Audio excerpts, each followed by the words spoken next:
Super Bowl 19 rematch. If only we had the quarterback on the Dolphins from Super Bowl 19.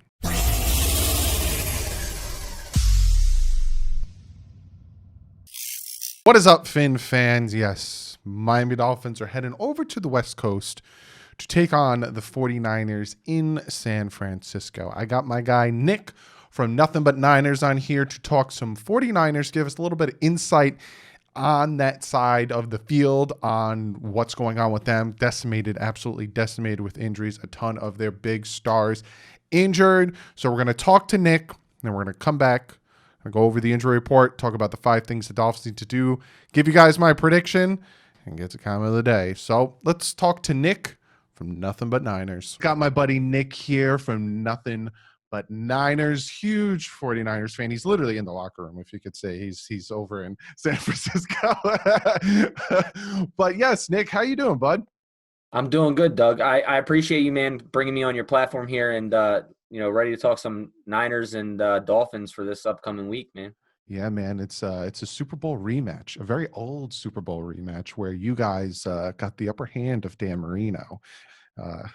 That's the only time Marino's been in the Super Bowl, so we kind of hold you 49ers against that one.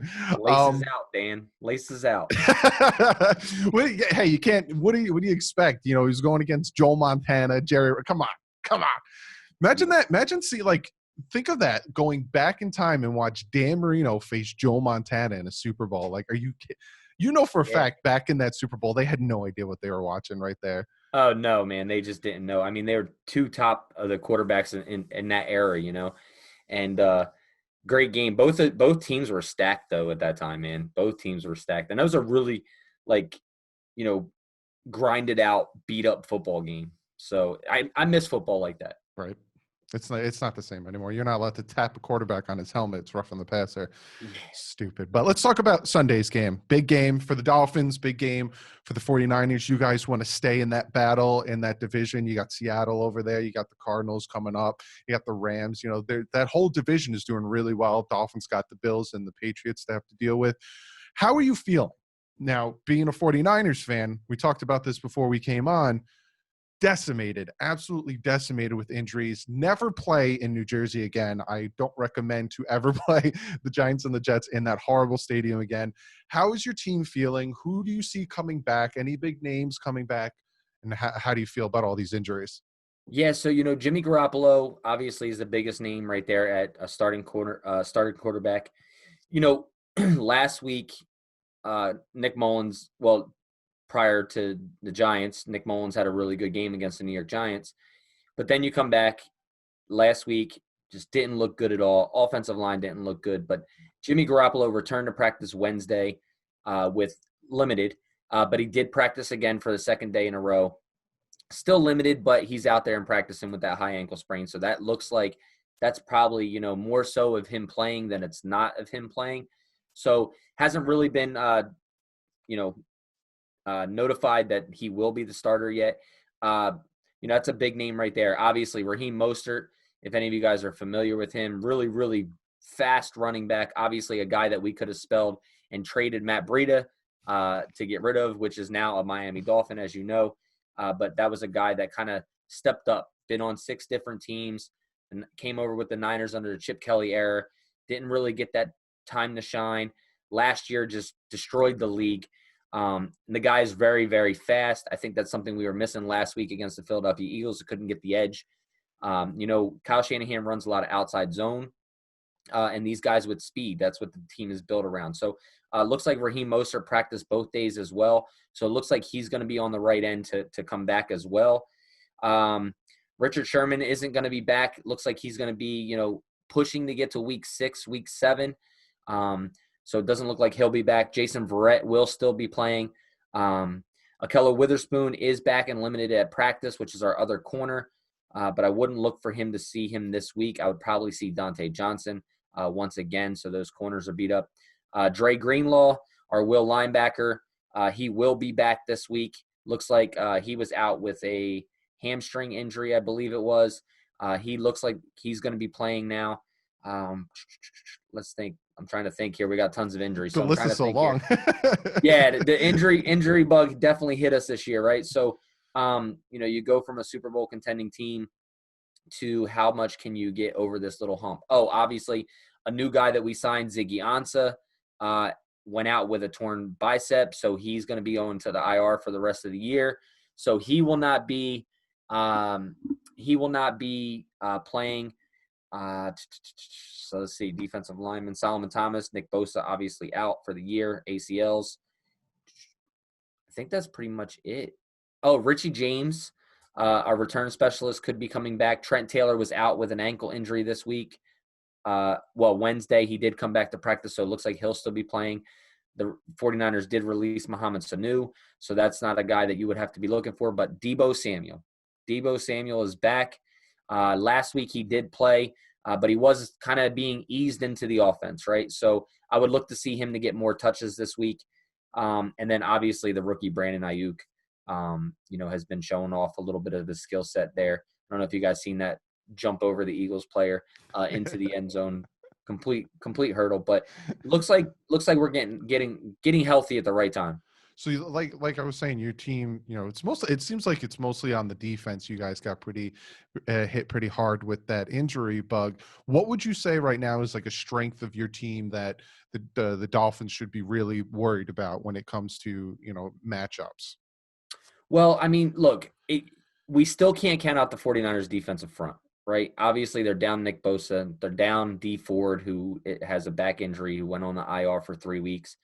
And then obviously Solomon Thomas. But guys like Kerry Hyder Jr., who's played in Chris Kosarek's system before, he's doing really well on the outside, keeping that edge. Obviously, Eric Armstead is still a factor in whether he's playing inside or outside. And then obviously, just the defensive line together is just still a force to be reckoned with. They're not guys they're backup players on most teams, but they're also backup players who can play as a starter on a lot of teams. So those guys that are filling in right there are still producing. The only thing that really worries me about that defensive line not being a strength with us is if Ryan Fitzpatrick takes off, right? Mhm. So obviously quarterbacks have been beating the Niners, wide 9 format by, getting outside the pocket and taking off. And the Niners have been playing a lot more man, so that's also been helping with the quarterbacks running off. So I'm looking to see more zone this week. Hopefully, Robert Saleh changes it up. But I would say that I would still think that one of our strong sides is still the defensive front. Okay. Yeah. And then that's the thing that the Dolphins, especially last week against Seattle, had to go up against, because Seattle's beat up in the secondary, but their front four was still being super disruptive when it came to taking on this Miami Dolphins team. Now, is there any aspect of the Dolphins that worries you besides, Ryan Fitzpatrick taking off? Is there, because it seems the trending that Byron Jones might be coming back. Is there any aspect of the Dolphins that kind of worry you, being that like you do have a few of your stars out? Yeah, I would still be worried. Obviously, it's really up in the air if Devontae Parker is going to play. That is still a big concern for me due to the fact of our lack of corners right now. Like I said, with Richard Sherman being down, Akello Witherspoon, Emmanuel Mosley, who's our second corner. We're into our, fourth and fifth corners right now for going on 3 weeks, right? So we've held up right now, and obviously a lot of that has to do with the pass rush and getting to the quarterback. Yeah.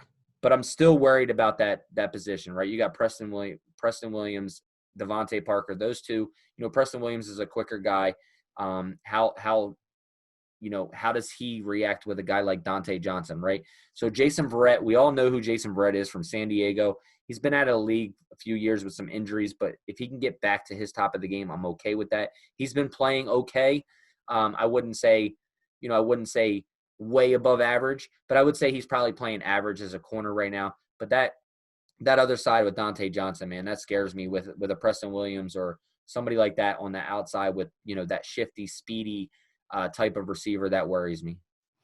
Yeah, man. And the Dolphins had to deal with that for a couple of weeks once, Byron Jones went down and Xavier Howard's still not 100%. That's the I know exactly how you feel. That's probably one of the main reasons the Dolphins lost to Seattle is because Noah Benogany gave up big plays that, kept Seattle right in this. But like I said, big matchup between the Dolphins and the 49ers. Both teams are still trying to keep their season relevant. Your team, not as much as the Dolphins, 2-2, 1-3, but still trying to, keep this season relevant. What are you thinking about the game in a whole, and what's your prediction for this game? Yeah, so I'm looking for the Niners to bounce back from that tough loss in Philadelphia. There was just a lot of plays that we just didn't execute on in that game against Philadelphia. There were, second play of the game, Kyle Juszczyk wide open down the sideline. Nick Mullins misses him. He would have walked in 60 yards for a touchdown, 80 yards actually, because it was from the 20. But 80 yards for a touchdown. A lack of execution, look. Our offensive line got destroyed all day in that game. I don't see the Niners doing that again this week. I see them fixing the things that they need to fix. Obviously, getting healthy players back in Jimmy Garoppolo, Raheem Mostert, that changes the game plan completely than having a backup quarterback in Nick Mullins. And then obviously running backs in Jerick McKinnon, who's more of a third down back, but was trying to take the workload completely to himself. So getting Raheem Mostert back will help Jerick McKinnon's game as well. Look, I see the Niners establishing a run game here. And then the ability, you can't leave out George Kittle. Yeah. George Kittle is very hard to cover, whether it's a safety, whether it's a corner, whether it's a linebacker. George Kittle is just George Kittle. We all know who he is. But if we can establish a run game, get those receivers more involved, looking for a bigger game from Deebo Samuel this week due to the fact that he's coming back off of injury. This will be his second game back. Get a little more playtime in there. And I really do expect the Niners to bounce back this week. That's not taking anything away from the Dolphins. I just think the Niners play in the NFC West, one of the hardest divisions, right? So even 2-2, we're still scraping right now. We need these wins. So I think this team bounces back. I think they get over that adversity. And I actually think that we just completely play a really good all-around sound football game this week.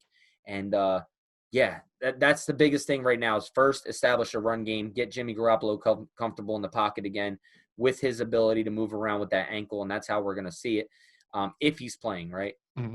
If he doesn't play, you got to hold up front, get Nick Mullins or C.J. Beathard, whoever Kyle Shanahan decides to start. He said that he won't make that decision until Sunday. So if Jimmy Garoppolo is out, he's not going to announce who's starting until Sunday. So none of us will know exactly who that is, whether it's C.J. Beathard, who has a better deep ball than Nick Mullins.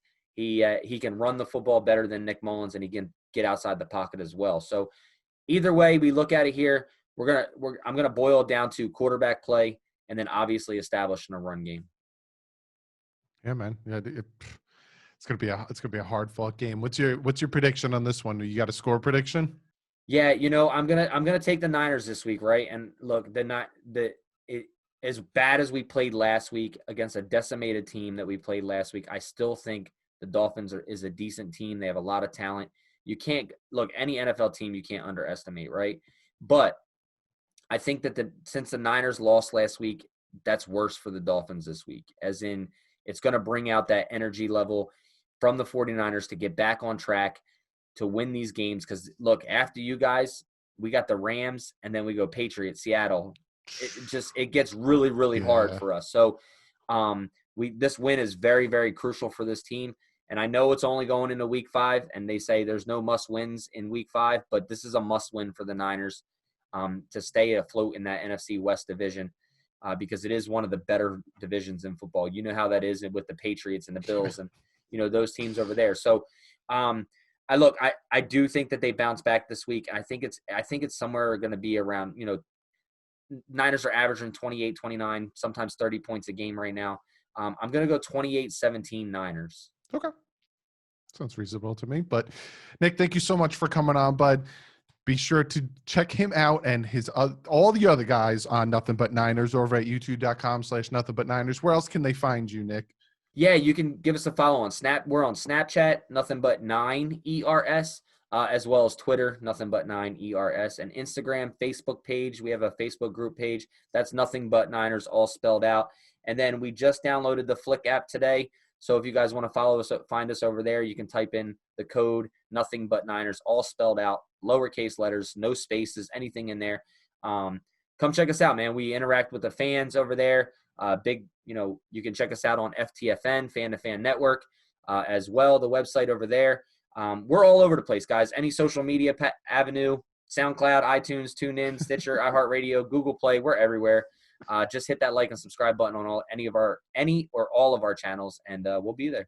Yeah, man. Be sure to check them out. I got a few guys on here that do follow the 49ers. And if you know any friends that are 49er fans and they don't already follow Nothing But Niners, send them over their way. Nick, thank you so much for coming on. This will definitely not be the last time you're on. Hey, I appreciate it, Doug, man. And look, man, good luck to both teams this weekend. And let's both pray for health and no injuries coming out of this game. Definitely, man. So with Nick giving his prediction and giving his side of the story, let's talk about the Miami Dolphins. Let's talk about what this Dolphin team needs to do and how they're looking. So looking at the injury report right now, there's a few players on here that didn't practice that kind of make me worried. Durham Smythe didn't practice. Again, I record this Thursday. They will also practice on Friday. Durham Smythe did not practice. Austin Jackson did not practice. He had that ankle injury in the Seattle game. He eventually went back into the game, but he's still dealing with it. There's talks of Davenport playing there. There's talks of Jesse Davis playing there. There's talks of Robert Hunt playing left tackle. We will see how that all pans out. But you look at everyone else. Clayton Fedgelum, full practice. Kevon Frazier, full practice. Xavier Howard, full practice. Byron Jones, full practice. Baby, is that a great sign to see? Devontae Parker, full practice. Malcolm Perry, he didn't practice. I don't know why, but he's been inactive a lot. Again, I don't know why. But again, the ones, and Shaq Lawson was limited. He went from didn't practice to limited. So I'm hoping on Friday it was a full. Today you're watching this, it ends up being a full practice. And then he goes out there as well. I'm hoping also Austin Jackson miraculously plays and practices today.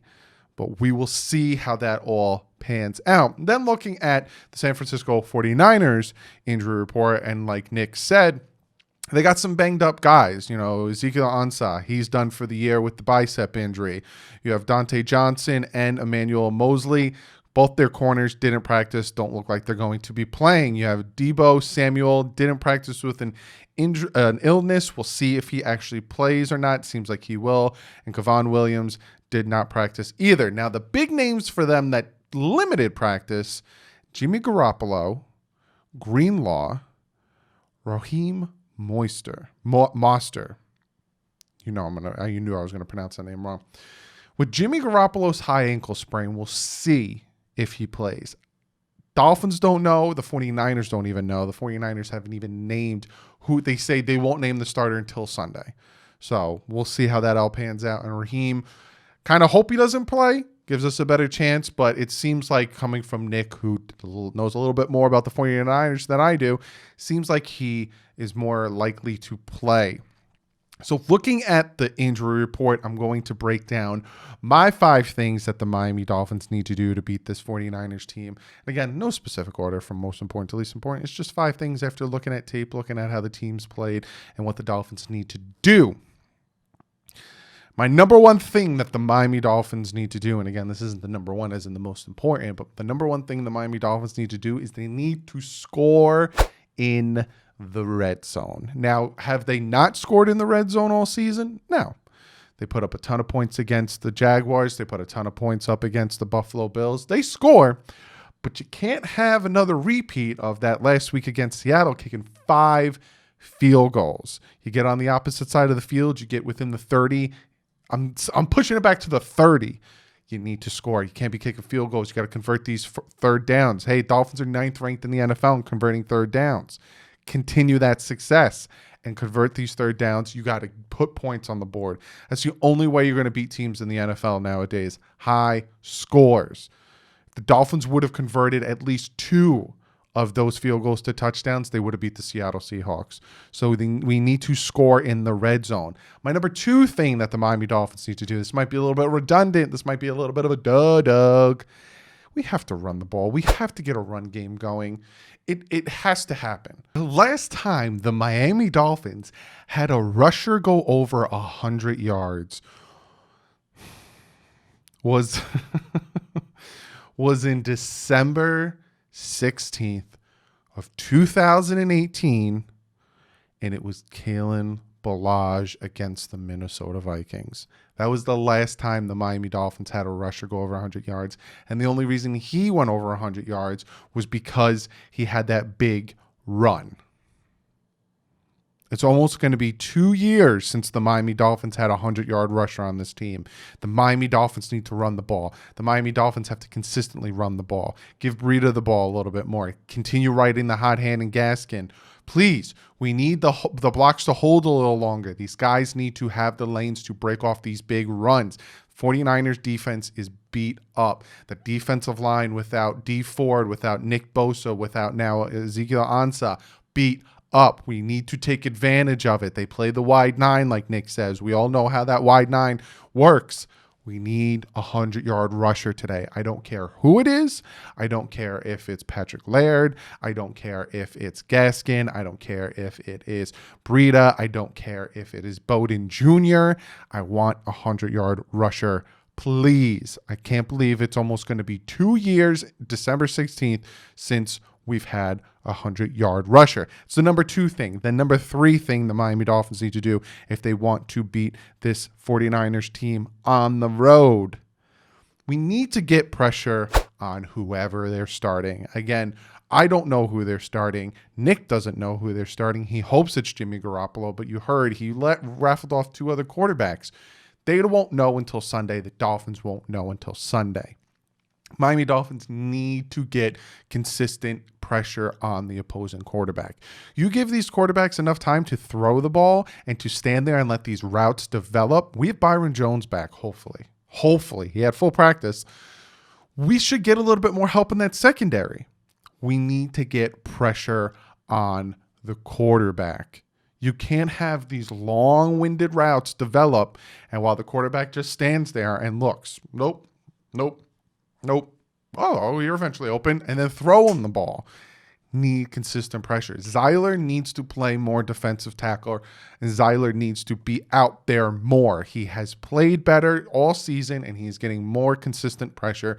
Need to put him out there. Whether it's take Gachow out, whether it's take Wilkins out, whether it's take whoever out, Zach Zeiler needs to be on that field more. My number 4, and you guys are going to hear this time and time again, no mistakes. Now, we do very well when it comes to penalties, right? We're probably one of the least penalized teams in the NFL, but there's other mistakes I'm talking about. I'm looking at you, Noah. I know you're a rookie. I'm not calling you a bust, but I know you're a rookie. I know you struggled a little bit. But you gave up a touchdown and you gave up a great field position right before the half that kind of killed the game for the Dolphins. If those 2 things didn't happen, they go into the half, Dolphins are down 9-10, and then we don't allow that touchdown, Dolphins could have won that. I know, a lot of ifs and buts and all that stuff, but no mistakes. You can't have these mistakes happen. There was even a few plays where we had a good play going and then it was called back because of a holding, or we had something going and it was called. No mistakes. We are a very young, inexperienced team. Besides a few players, can't afford to take mistakes. And the number 5 thing the Miami Dolphins need to do, got to have a bounce back. You got to look at the game last Sunday, and you need to erase it from your memories. And there's a few players that I'm talking about that they need to have a bounce back. Noah needs to have a bounce back. Xavier Howard needs to have a bounce back. I've noticed that when these guys have a bad game, they tend to come back and have a good game. They had a bad game against Buffalo. Came back, had a fantastic game against Jacksonville. Had a horrible game against Seattle. I'm hoping they have a bounce back game against the 49ers and we play some sound defense. But then it's not only them. We need more pressure. So the defensive line, bounce back game. We need more consistency on the offense. We need to actually score, bounce back game. Remember what you did in Jacksonville and continue to do it for the rest of the season. Have a bounce back game. That being said, those are my 5 things the Dolphins need to do to beat this 49ers team. This 49ers team, yes, they're beat up. They're still talented. And we're going to their home across the pond, not the pond, but across the country. For us, it's 1 o'clock. We're playing at 4. For us, feels like 7 o'clock for us, if my timing is correctly, 7 o'clock. So we're not playing an early game. It won't really mess with us time-wise. It's not like we feel like we're playing a 10 o'clock in the morning game like they do when they come to the East Coast. You've heard this a lot. There was a ton of these teams, high, top-notch teams. The Seattle Seahawks, 2nd ranked in offense. The Buffalo Bills, 5th ranked in offense. Dolphins were in both of those games. The Dolphins were a few plays in both of those games from winning those games. Very close. This Dolphin team is young. 2nd youngest in the NFL, would be the 1st youngest if it wasn't for 0.1. The Jacksonville Jaguars are average age, I think, is 49.1 or 49.9. 24.9, I think it is, and the Miami Dolphins average age is 25. Very, very young team. They need to learn from this, and they need to grow from this, and they need to see, hey, we could have won those games. If Eric Rowe would have caught the interception, if Kyle Van Noy would have caught the interception, if Xavier Howard would have caught the interception, maybe they would have beat Buffalo. Just maybe they would have beat Buffalo. If Preston Williams would have caught the touchdown, maybe they would have beat Buffalo. If you're going to hear a lot of ifs, and I know already you can get the comments, ifs, but if they in Seattle, Noah didn't blow that coverage before the half. Noah didn't blow the coverage on the touchdown. If they actually scored some touchdowns instead of kicking 5 field goals, could beat Seattle. Very easily could be 3-1 right now.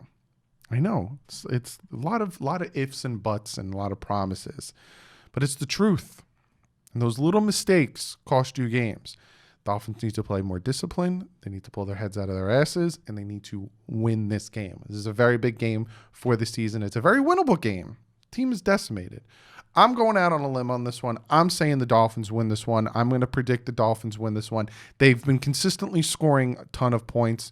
Last week, only 5 field goals, but still got the touchdown in late and the 2-point conversion. I'm picking the Dolphins to win this one 28-24.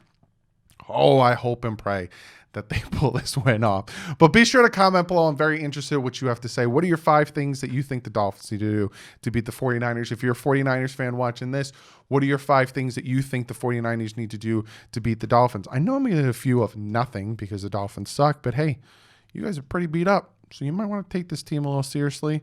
Be sure to comment below, and I'm going to get to one of you guys' comments of the day. This comment comes from Skeptical Individual. Very interesting name. And he says, comment of the day. After seeing Jarvis throw a touchdown for the Browns, can you see the Dolphins put in some packages with Perry? Well, we saw last week Lynn Bowden came in and he did his Wildcat thing. And I think now that the team has been together, now that the team is starting to gel, like I said, without having, the offseason be normal, without having preseason, it's taking a minute for these teams to gel, work together, get that continuity going, and learning the playbook. I think you will start to see some of these plays, some of these gimmicky plays. See Bowden back there as the quarterback and Wildcat it some more. If Malcolm Perry's did not practice because of other reasons, maybe him and Bowden are out there at the same time. Do something with him, Bowden, Jakeem Grant, Breida, have all that speed on the field, really mess with the defense. I really do think you will start to see the playbook, especially on defense, start to open up more once the team starts to get that continuity, once they start to understand and work together more and more and more. Like I said, it takes about 4 weeks to start to get into a groove, and we're seeing it. The team is getting better as the weeks going on. Week 1, we barely scored. Week 2, we put up a ton of points against Buffalo. Week 3, 3 consecutive touchdowns on 3 consecutive drives. Even week 4, it was a bad game, but we did hold Russell Wilson to the least amount of points that the Seattle Seahawks have had. He had 2 touchdowns. And, we are getting better. So I can see Skeptical Individual, I can see it happening where as the season's going on, the playbook starts to get a little bit bigger and bigger and bigger. But yeah, I agree.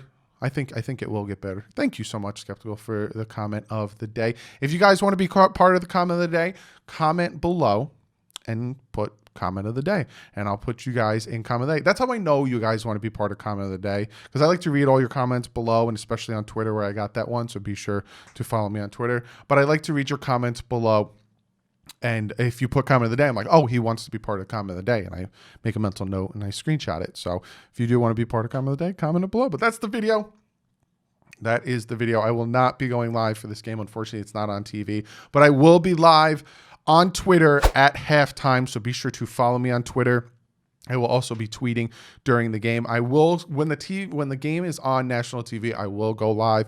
It's just that when it's not on national TV and I can't watch it, you know, I have to stream it on my computer. I'm like a play and a half behind you guys. So I think you guys are like, hey, this sucks. He's a play and a half behind. If you do like it, maybe I'll go live next week. But comment below. Be like, hey, we don't care. Go live. So maybe I'll go live for the Broncos game.